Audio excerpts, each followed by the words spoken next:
All right, what's up, everybody?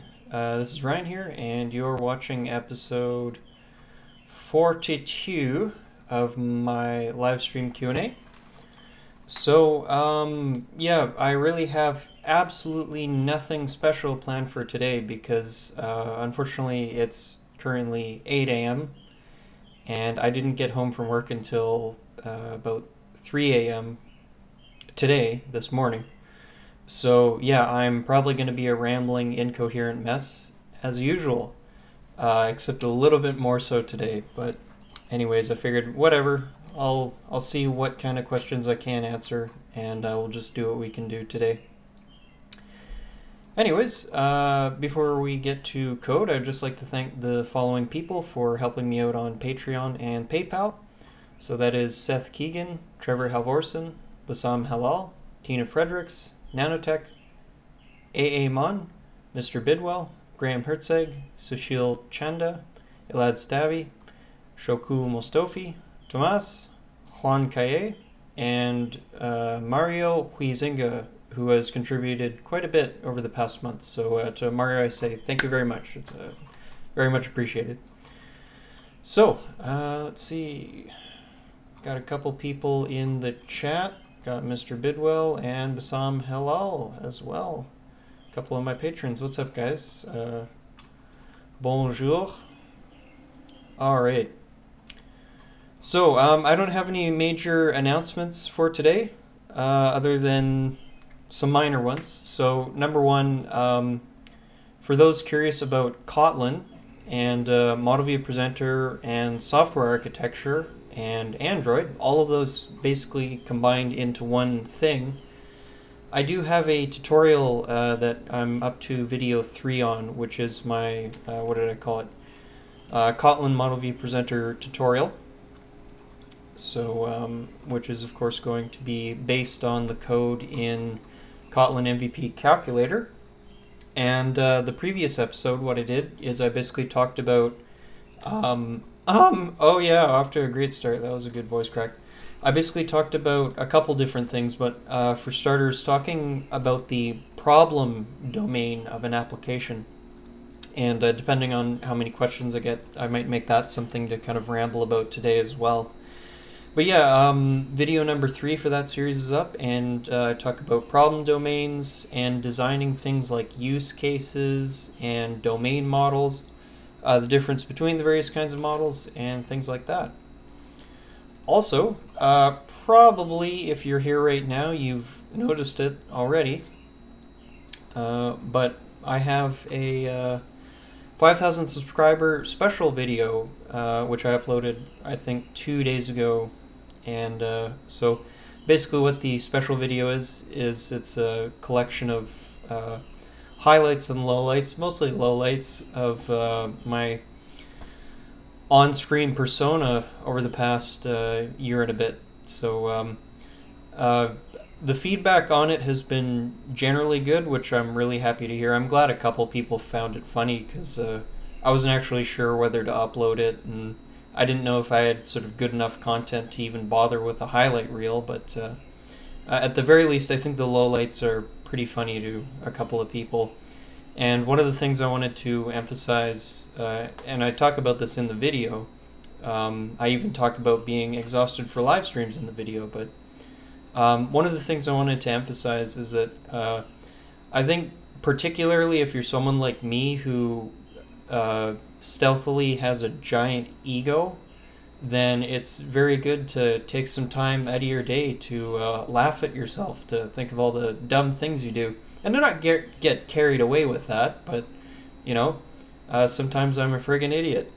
So, anyways. Let's see. Alright, we got a couple more people joining. So, looks like we got a question already, so I will jump into that. And I think maybe what I'll do, I might ramble about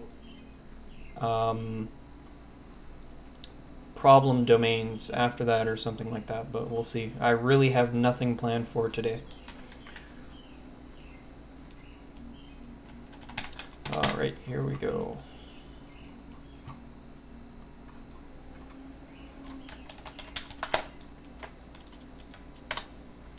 got two interesting questions from Deepak already. So Deepak asks, and this is 8. I like how I'm going to note the time, but I'm probably still going to forget to add timestamps to the comments of the video afterwards. I do apologize if you're watching the recorded version.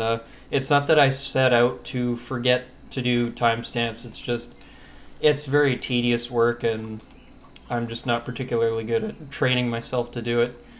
So, alright, so.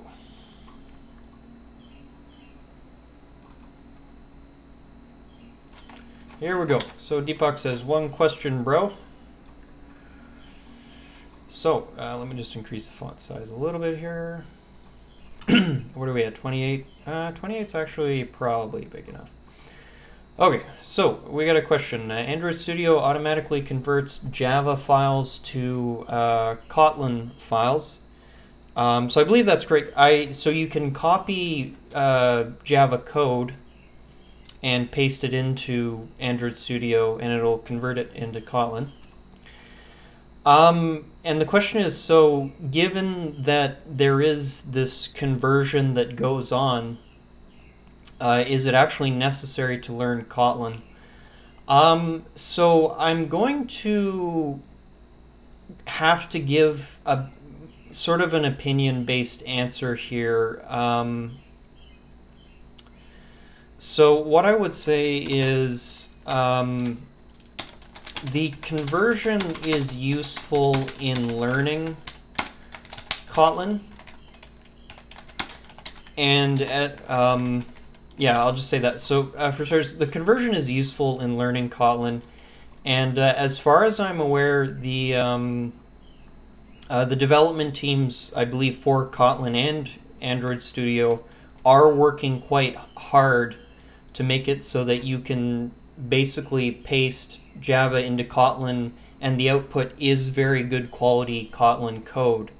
Now, with that being said, IMO, we get a big fat IMO there, in my opinion.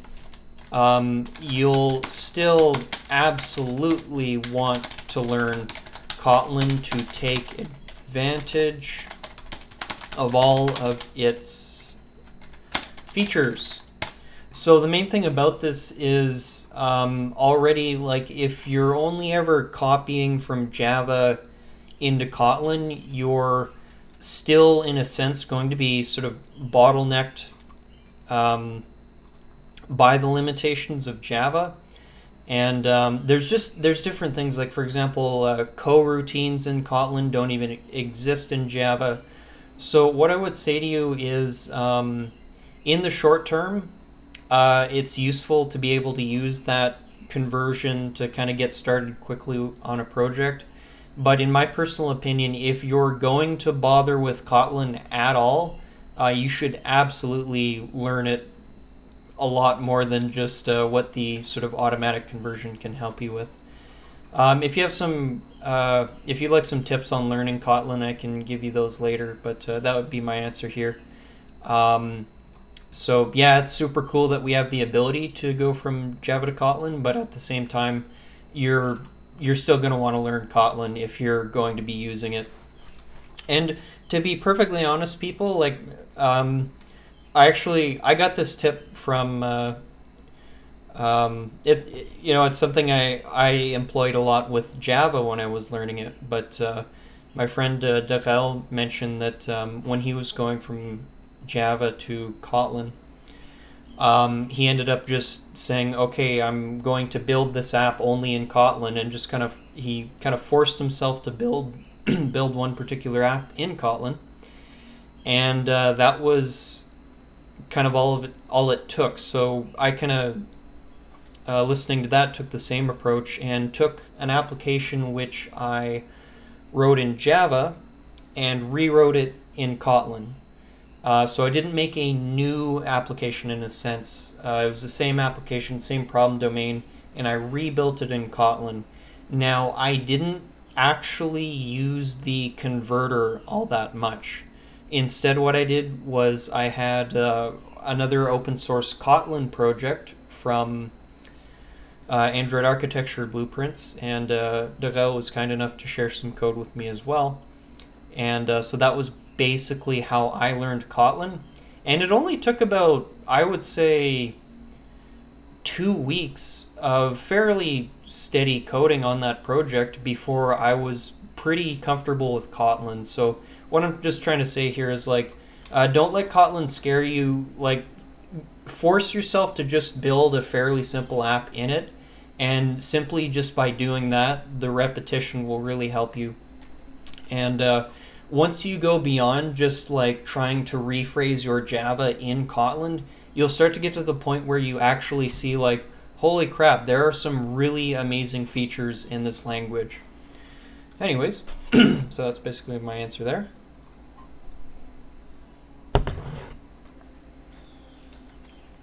All right.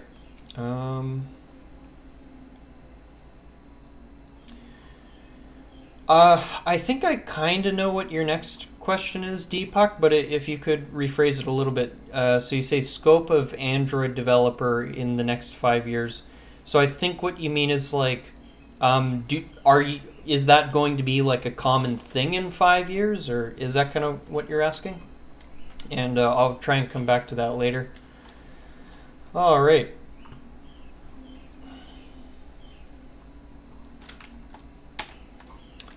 So, got another question here.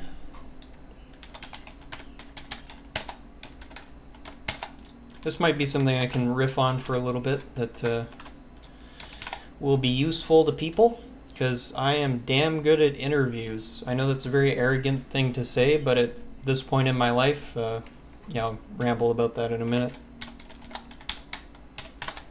Oops. Okay. So I'm gonna have to give you a general answer to this. Okay, so Abhijit asks how to crack Google, Facebook, and Adobe interviews.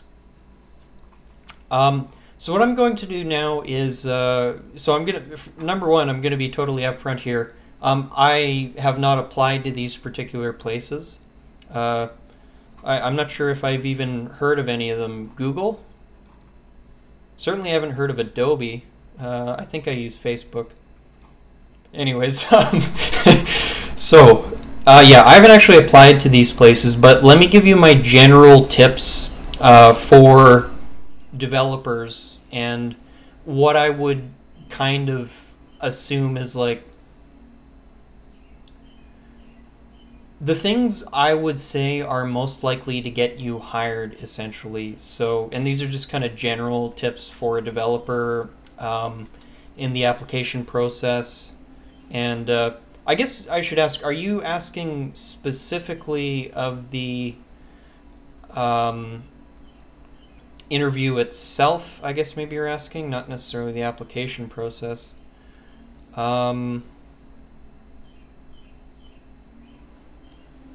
Yeah, honestly, I'll just have to kind of give my basic answer here. So,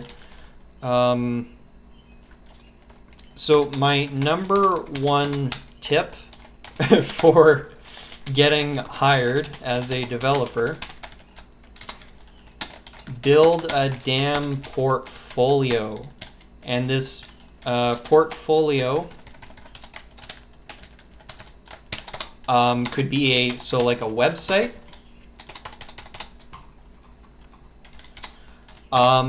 Include plenty of code samples demonstrating industry standard APIs.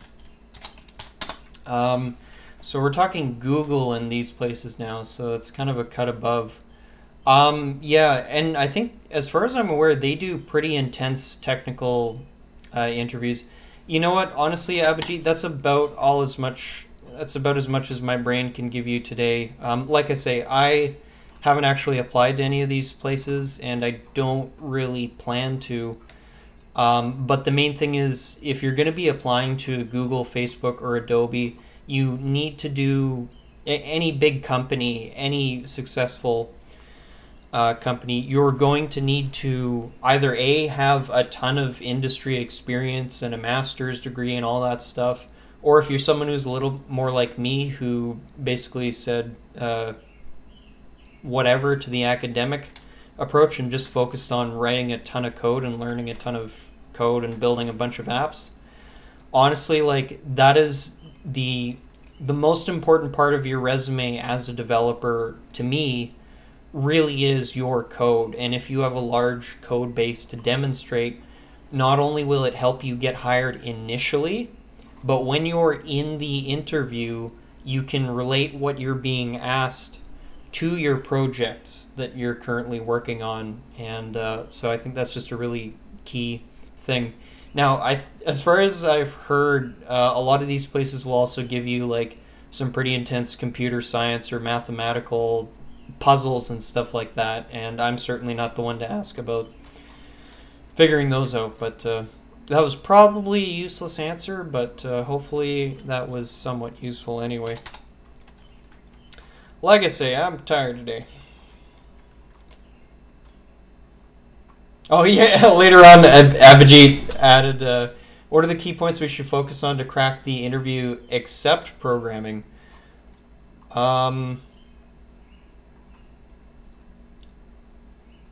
So with other than programming.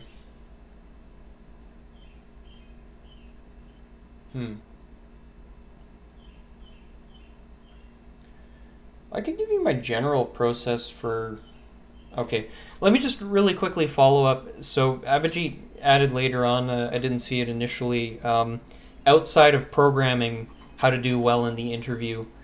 And I can give a little bit of information here. So in the interview specifically, so the most important thing you need to do in order to succeed in any interview is cram the night before. Don't get here's how you do the interview. Don't get any sleep. Eat a bunch of junk food right before the interview. Pound back a couple coffees so that you're buzzing and freaking out. No, I'm just totally joking. So do not cram. So the most important thing you need to do in order to succeed in any interview is to be in a very good state of mind. Now that's going to sound vague and probably kind of West Coast. Be in a good state of mind, man. Sorry, when I'm tired, my filter disappears, and then I try to be funny more. So here's what I do. What I will tell you now, these are the things I actually do whenever I have an interview. So number one, I'll either fast or eat very low carb the day before and during. So this may sound very weird, and you're probably wondering, Ryan, why the hell are you talking about diet? This is seriously important, especially if you're someone like me who has a fairly sensitive digestive system. So why am I talking about doing something like this? So just the science behind it, a lot of it has to do with ketones if you want a word to Google. But fast, I'll just say collectively, being in a ketogenic / fasted state will drastically,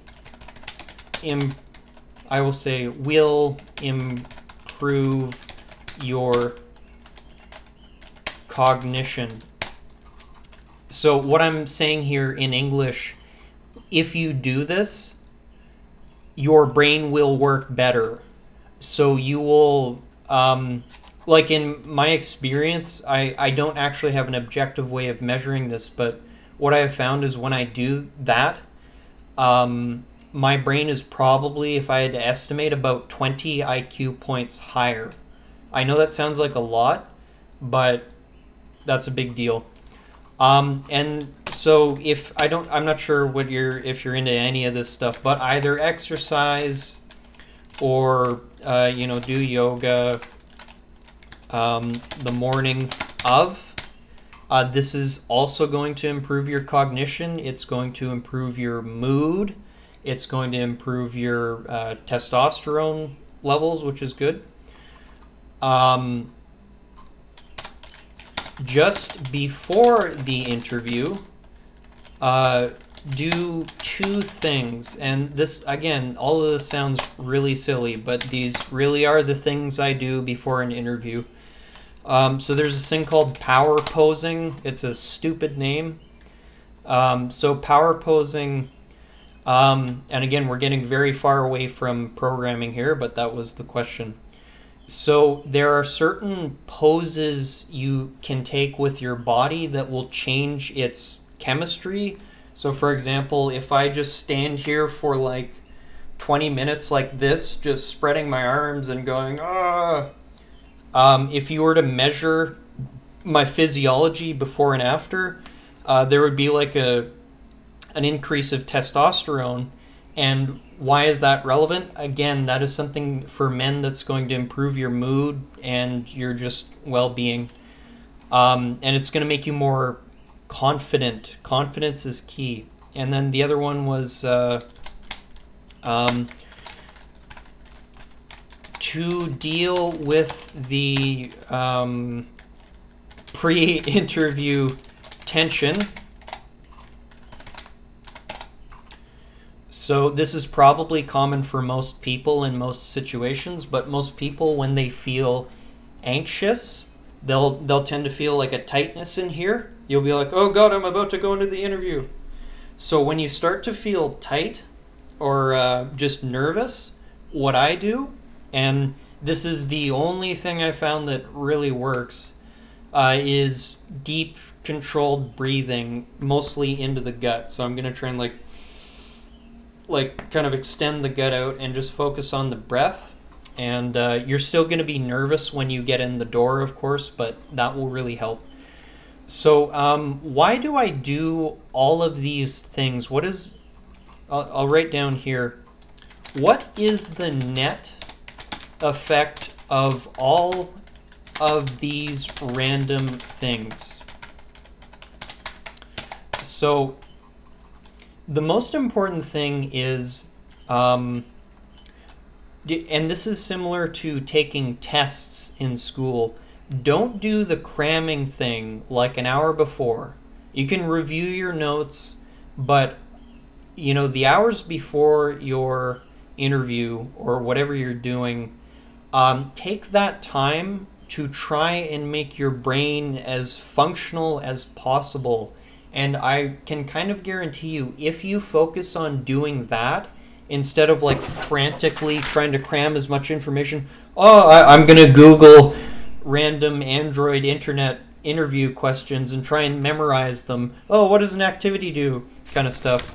Don't do that crap. If, you know, if you aren't prepared for the interview a day out from it, then you shouldn't really be interviewing. You should have spent a month, you should have spent, you know, years coding, but you should have spent several days before that kind of preparing, learning what are the APIs that the company uses, what are the technologies they kind of want you to learn. And so you should, that pre-interview process should be several days, but the day before the interview, just focus on your health as number one. And what I have found is when you just go in to the interview and you're in a good mood because you've exercised, so you're happy because you've exercised, your brain is working really well because you're in a fasted state. Those two things combined, you're just, you know, when people are asking you questions, you're just kind of sitting there focusing in, and yeah, it's really great. This is one of the biggest things I learned last year, is that seriously, for me, about 30% of my whether I'm stupid or not is based on whether or not I'm fasted or in a low carb state. So to give you an example, I only slept 2.5 hours last night, and I'm sitting here talking about programming.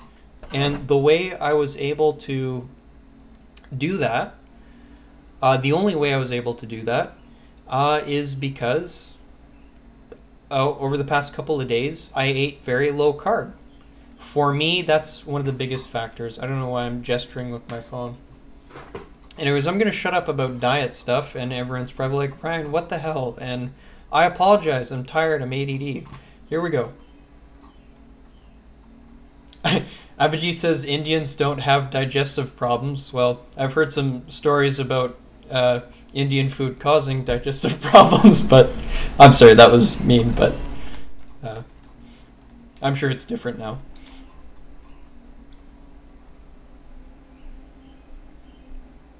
Okay, what do we got here?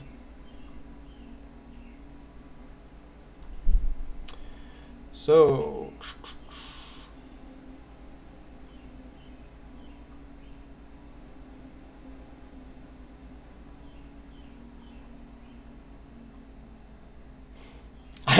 I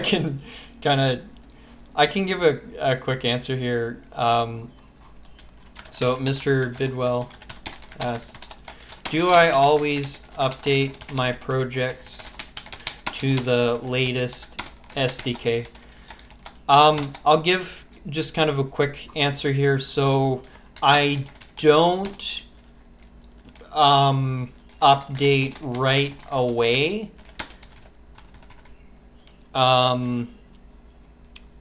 For two reasons, and if maybe someone will eventually call me out on this, but this is my general thought process here. So in my opinion, number one, not many devices will be running the latest SDK as it's released. Now, of course, as time progresses, more and more devices will be running it.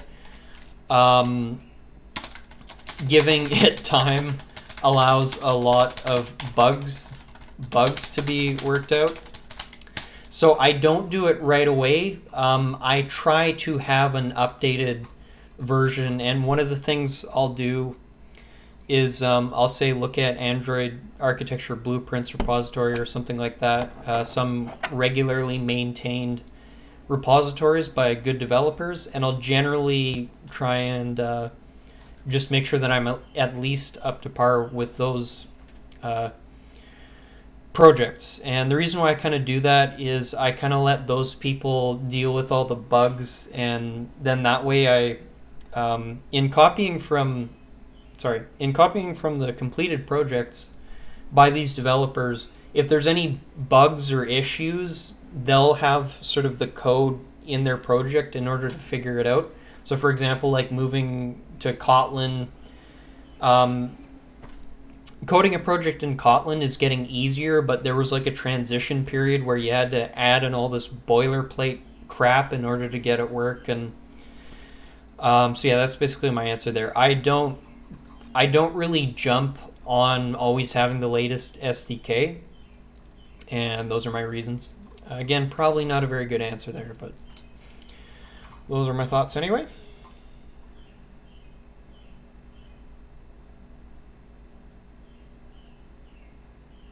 Oh yes, Deepak, do I have an answer for you?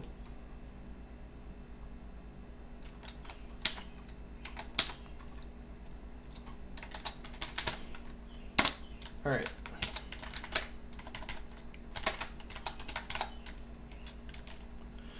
What are we, 8:28? Okay. So, Deepak asks, I am new to MVP and MVVM patterns for Android. Where to start? And Deepak would like some clarification and details. So the first thing I'm going to do is, so I have basically written an article for you, Deepak, and the article is called, I believe, WTF does, let me just find it here. I should really put it on Medium as well.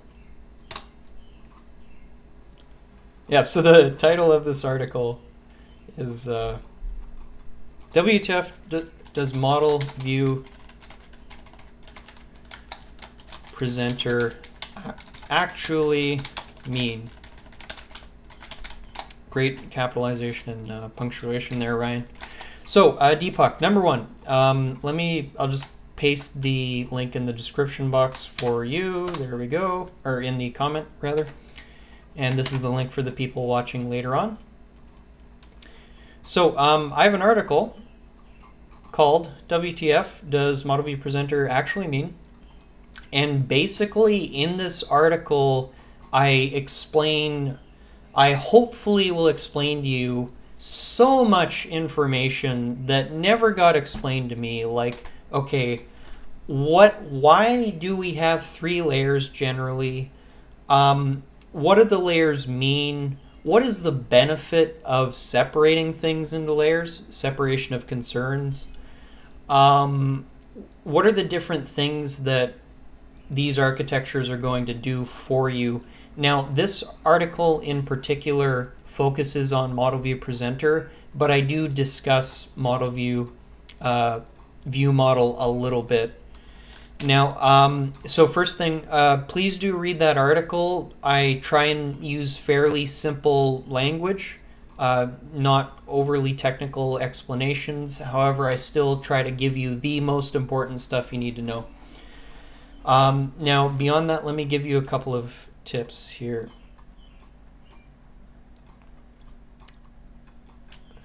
So, so number one, so you specifically asked where to start. I recommend to every new developer to start with MVP. Why? MVP is far less oh, this is a fun one to spell. Ambiguous, I believe. MVP is far less ambiguous than ModelViewViewModel. Yeah, far less ambiguous. So what does that mean? To rephrase that, I have seen about as many ways to do MVVM as I have seen projects which do MVVM. And what I mean by this, a couple of things. So unfortunately, Deepak, you've unleashed the anger and the rage that Ryan has at ModelViewViewModel. I'm only half joking about that. So here's the thing about, let me just show you two diagrams really quickly to show you what the actual difference between these two things is. And then I'll talk about what I have seen as different interpretations and why most ModelViewViewModel projects I've seen I don't like because they break separation of concerns. Not all of them, just most of them. So let me just pull up 2 pictures and I'll just explain to you really quickly what I'm talking about here.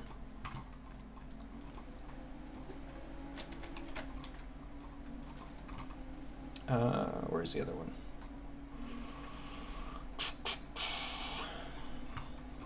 Kaliste tabaknak.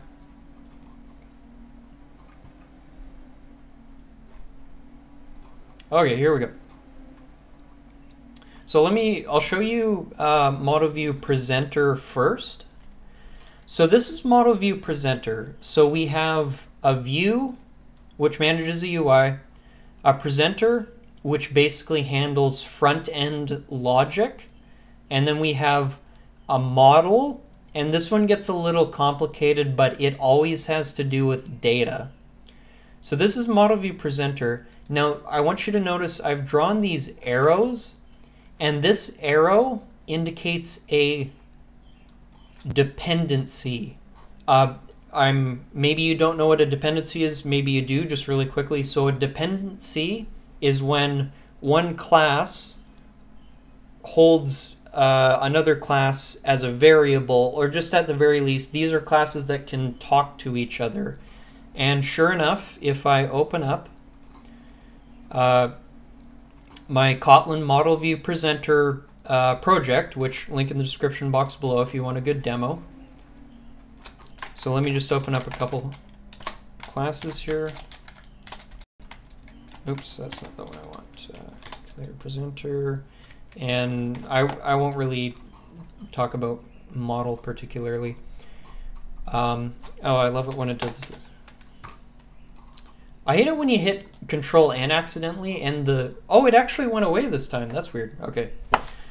Anyways, so what I mean by dependencies very specifically is we have this thing called a view, and the presenter talks to it, and the view in this case is a fragment. So I just wanted to just really quickly, just so you know what a dependency means. So this is ModelViewPresenter. We'll generally have like a back-end thing. This could be a database, it could be a network adapter, it could be shared preferences, whatever. Then we have presenter, which should basically be whatever. You can see the finer details in the article. So this is ModelViewPresenter. Let me show you now ModelViewViewModel. And the reason why I'm kind of harping on this, so we have a view, we have this view model thing, and then we have what's basically the model down here, as you can see. So think of this like back-end, again, databases, network, that kind of stuff, model. And we have this thing called view model. Now the only thing in doing research, and I actually heard this something similar from some Googlers when they were putting together the latest recommendations on architecture for Android. So just a key point with ModelViewViewModel, the only real difference that I could see is that the view model does not have an arrow pointing to the fragment. So of course, oops, wrong button. So with ModelViewPresenter, this logic class directly talks to the view, and the view directly talks to the presenter, or they could use the, whatever. That's the basic idea there. Whereas the view model object cannot know about a view. It should never directly tell a view to do anything. Instead, what it does is it basically, and this is something a little complicated, this is one of the reasons why I suggest ModelViewPresenter. The view model must publish data to something which the view watches. So notice here, so instead of having this arrow pointing directly to the view, the fragment, it points to this live data object, which is like something the view can watch as an observer. See my little eye diagram there? And so that is the difference there. The discerning factor between ModelViewPresenter architectures I've seen and ModelViewViewModel architectures I've seen. Now, let me back up for a minute and kind of explain something important. I would suggest you start with MVP, but understand that having a view model can be very, very helpful. In fact, my current style of architecture is essentially MVP VM. And this has been a consistent approach now, a consistent conclusion with a number of developers I talked to. So here's the big gripe. Here's why I get irritated with MVVM. So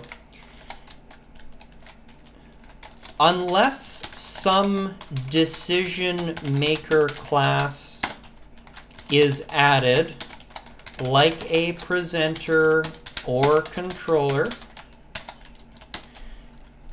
we have an object called a view model, two things which are dumb by nature, that makes decisions and manages data. depending on how this is done, it is a breakage of separation of concerns. So again, we're getting into pretty deep waters for a beginner, and I apologize about that. I've probably tangented really hard. What I'm saying here, whatever architecture you pick, make sure if you have a presenter, it does not store data. It does not have a database within it. It sends data to another object like the model. Make sure if you have the view does not store data or anything. The view is just UI binding stuff. Whichever architecture you pick, and this is really important, if you don't actually separate the concerns of the architecture, then you're kind of wasting your time in a sense. The reason why I kind of gripe about ModelViewViewModel is this word view model, what I see in most cases is actually a view controller, or at the very least ModelViewViewModel necessitates, in my opinion, some kind of decision maker class. So we can call it controller, we can call it presenter, I don't really care what it's called. It needs a decision maker. And in many cases, from what I've seen, view model tends to get blurred. So I've totally rambled and tangented. But yeah, so main thing, read this article. I go into a ton of detail. And then look at open source projects like Kotlin MVP calculator this is by me, Bracket Cove, Android architecture blueprints, that's by Google Samples, and then we also have Android, come on brain, you can do this, architecture components, yeah.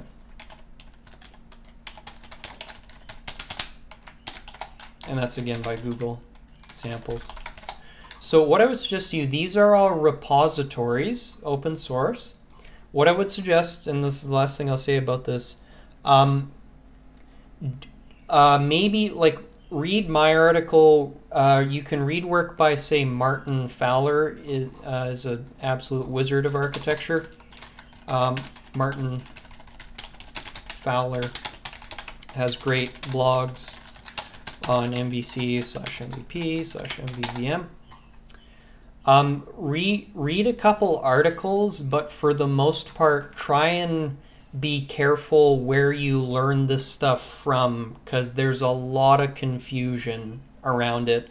And what I found when I was learning ModelViewViewModel is I would read one article and it would say one thing, and then I read another article and it would say a different thing. Like, again, one article I read advocated having a view controller, and yet Google doesn't appear to suggest that as being the way to do things. So anyways, I've totally rambled.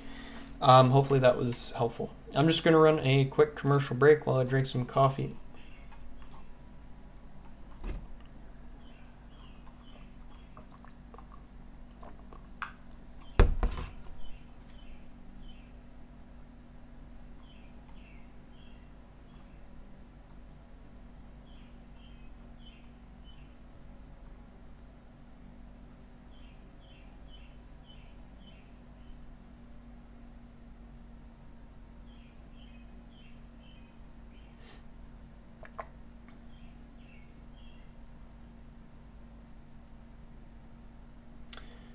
Okay.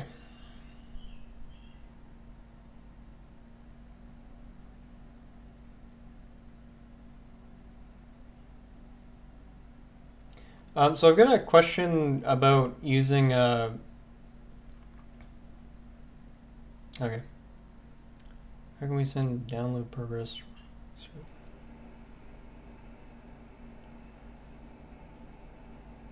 without using broadcast receiver? So Legend Mortal is asking a fairly specific question about sending download progress from a service to an activity without using broadcast receiver. That, like, I would need to know what APIs you're using, and like that's the kind of question that if you had some code you could share or something like that, I could maybe help. But off the top of my head, how can we send download progress from a service to an activity? So I'm assuming you're talking about the service class, which I don't actually use that class. Or maybe you're just talking about any backend service, but those are the kinds of details that I actually need to know in order to answer that. So unfortunately, I can't really help you there.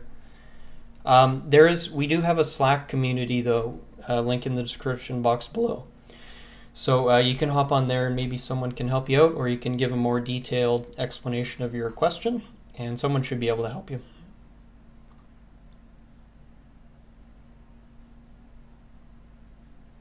Also, another quick question. Ascari asked how to make typing speed faster, and right below that, Abhijit answered repeat, code, repeat, code, repeat. And that is, I would say, for me, my typing speed has just come up from years of practice. Like, actually, this is just a funny little anecdote. So, I think I learned to type. Let's see. I think I started learning typing around age 7.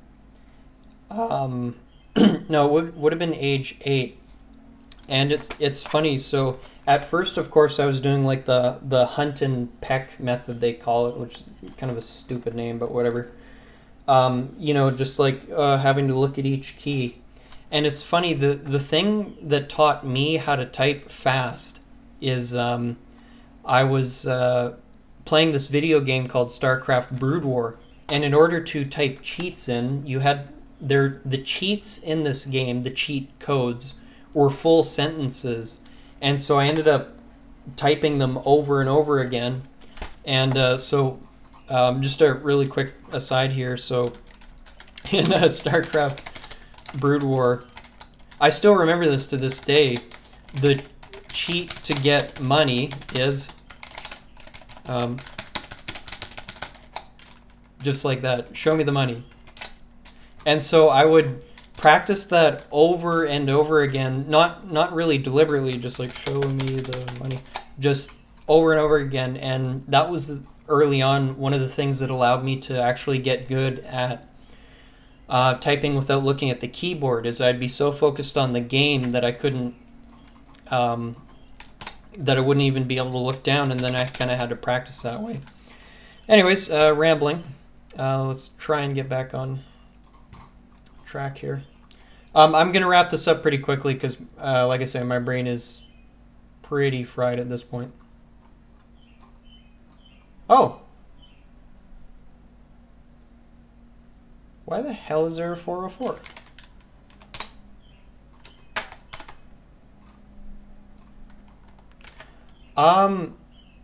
Yeah, I'm not entirely sure why the link isn't working. That's pretty weird. Huh. Yeah, apparently the link I posted to my article isn't working, but I'm viewing it here. Yeah, just, I guess, go to my website, ysesblog.com, and it should be it's the top article, so. Anyways. So, any more questions?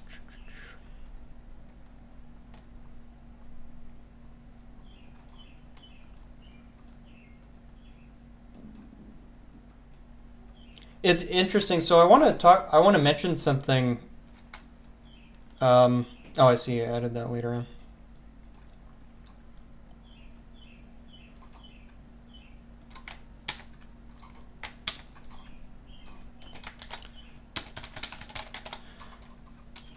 All right, so this is just kind of something to discuss for a minute, but so Al mentions that's an Android view model class. Traditionally, a view model is just a subset of data needed. So this is actually the confusion, Al, is that, so this definition you gave me makes sense, Like, to me, a view model is a model, a data container of the view. And there's been a whole bunch of confusion because, let me just pull up an article here.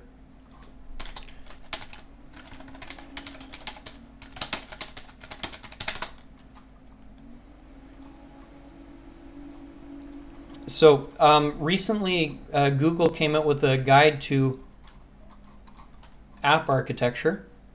What the hell just happened? There we go. I love it when it just randomly jumps to another page. Okay, so guide to app architecture, and they talked about, they recommended ModelViewViewModel architecture. And so I go down to their diagram here. And this is sort of their interpretation of it. So instead of having,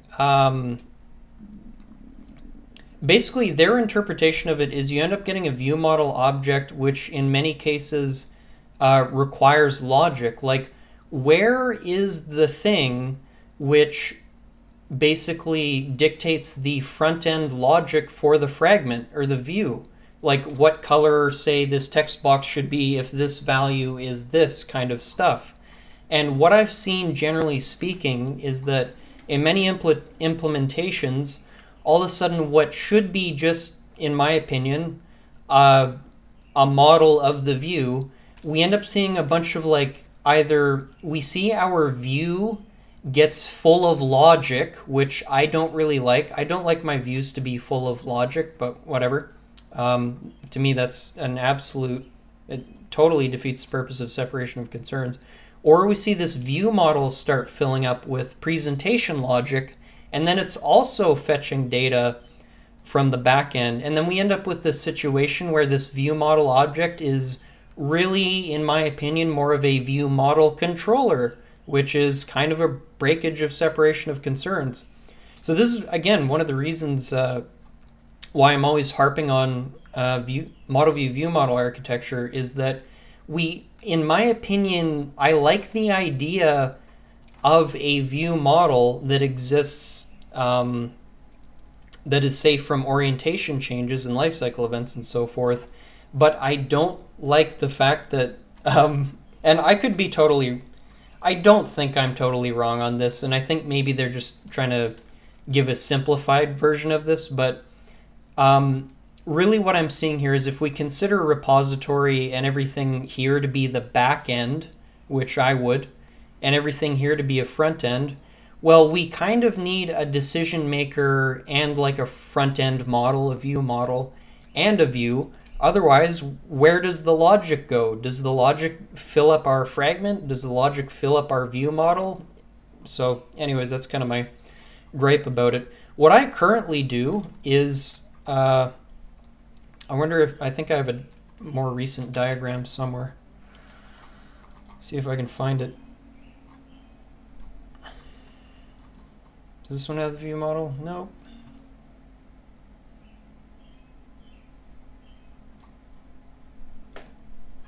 I don't actually know if I do have a diagram ready for this. I wouldn't mind a giant stack of notes, but I don't think I'll bore everyone by going through with it. But basically my current style is to have a front-end view model, the presenter, which I would almost like to rename the front-end decision maker, and then I have the view, and I basically follow passive view, a la Martin Fowler. And then that's my front end, is a view model, and because it's the view model class from Android, it doesn't actually need to listen to the presenter or the view for when the orientation changes. It just manages its own stuff. The presenter basically binds and unbinds to the view based on the view's whatever on start and on stop methods, I believe. And so it's quite decoupled.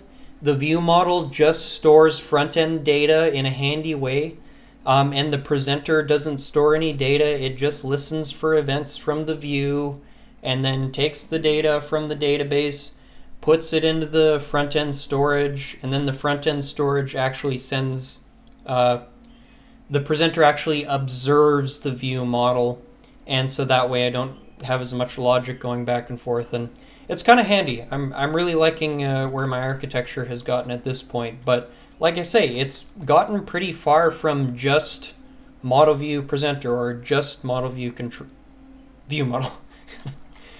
All right, I'm getting tired. Let's maybe do one more question here.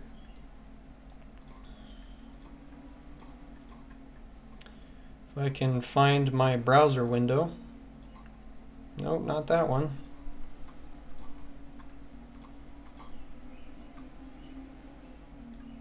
Yeah, I would agree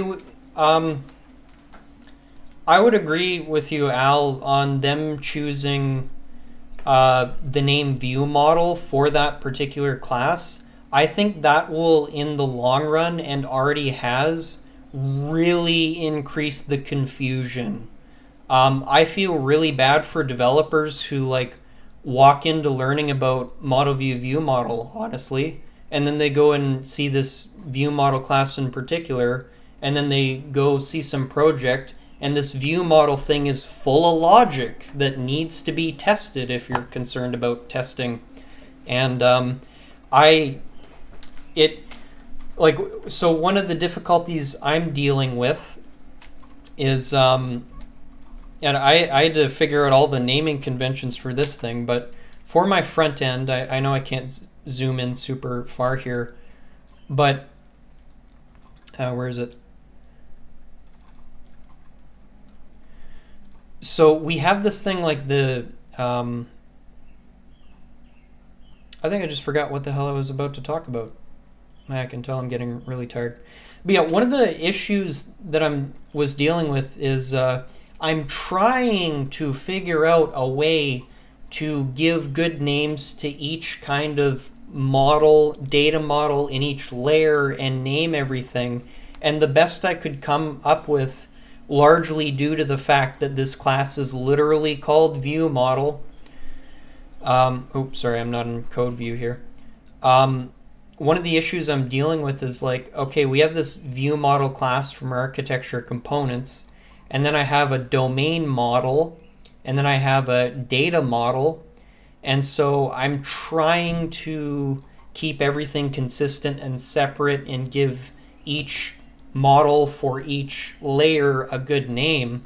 And now that I like the name ViewModel has been used for this particular kind of class, it's just kind of compounded the difficulty of giving reasonable names to beginners. Because one of the things I really hate about programming is that, in my opinion, I would say half the time the subject you're learning or the topic is actually pretty difficult, and the other half the time you're learning something in programming, it's not difficult. It's just that it's either been poorly explained, or you read one article and they'll use one name for this thing, and then you'll read another article and then they'll use another name for the same thing.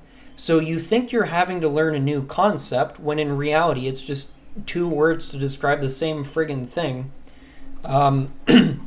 Like, for example, I've gotten away from calling my, when teaching beginners, I've almost gotten away from calling it ModelViewPresenter, ModelViewController, ModelView whatever. I basically call it UI logic data, which to me is far less ambiguous. Anyways.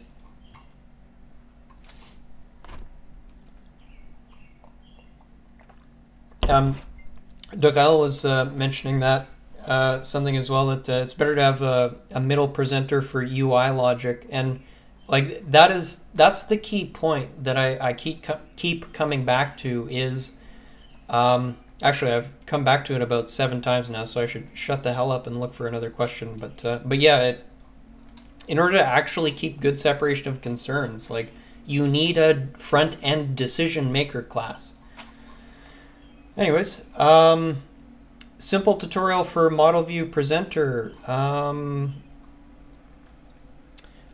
Probably the simplest kind of ModelViewPresenter thing I could give you would be my recycler view tutorial. Let's build a cycler view app. And so in that architecture, again, it's basically ModelViewPresenter. I don't call it that. I call it, again, like I think something like view logic data, I believe. And that's essentially equivalent to, of course, view presenter model.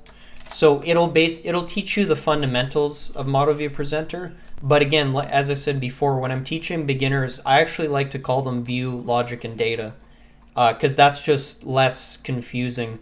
Model was an annoying one. That one confused me for quite a long time, because at the end I realized eventually, okay, it just has to do with data, basically. Whether it's a database or a POJO, at the end of the day, it's still just a data container in a sense. But I was always trying to figure out how come the model is sometimes like a huge class and sometimes a little one, and that was a little confusing for me. Anyways, so I'm gonna basically wrap it up here.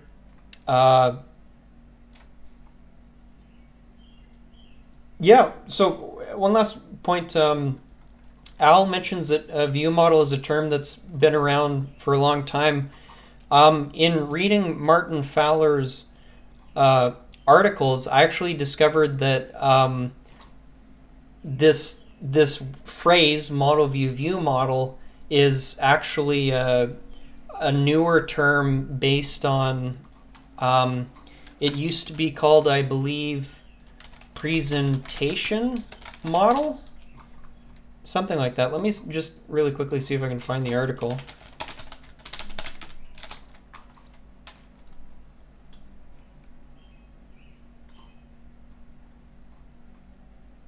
Is this one here?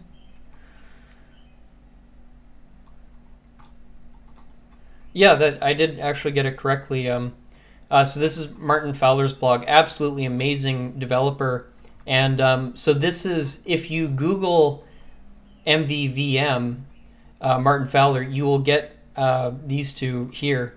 And so this is actually ModelViewViewModel. And I'm glad I found this article, because this was the only article. And here's the funny thing, it's also known as application model. And this was like the article that finally made me understand, okay, the only what people think is ModelViewViewModel nowadays, the only way that's actually different from ModelViewPresenter, as far as I can tell, is that the decision maker, the view model, can't directly talk to the view. And once I figured that out, I'm like, well, okay, why is everyone like freaking out about ModelViewViewModel? Like, this isn't like some insane groundbreaking new thing. It's literally like redrawing one arrow. I do like the observer feature of it, but yeah, anyways. Okay, I'm gonna wrap it up for today. And I do, yeah. Okay, I am having question from Russia. I cannot read Mr. Cyrillic name, but he is asking, do you know at least one Russian word? I know a couple Russian words. Привет, сука, блядь, and дебил, блядь. Yeah, I can basically say hello and a couple swear words. And on that note, I will say to everyone,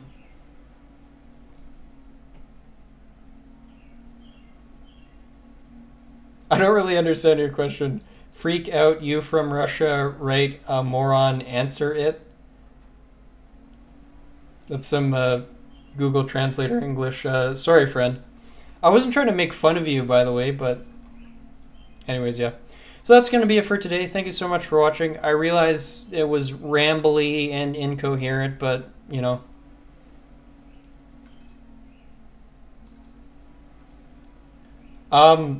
This is just worth mentioning. Unfortunately, I can't read Cyrillic, but Just a comment here from this fellow is, oh, sorry, we just thought you would ignore us. I guess the statement being because you're Russian. I actually basically consider everyone to be of the class human being, regardless of religion or sex or gender or location. And so basically what that means is if you are respectful to me, I will be respectful to you wherever you're from, whatever language you speak, etc.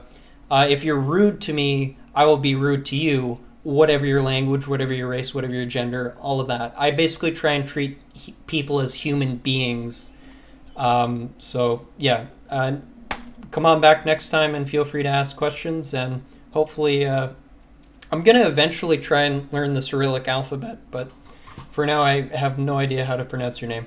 So that's it for tonight. Thank you for watching, and peace out.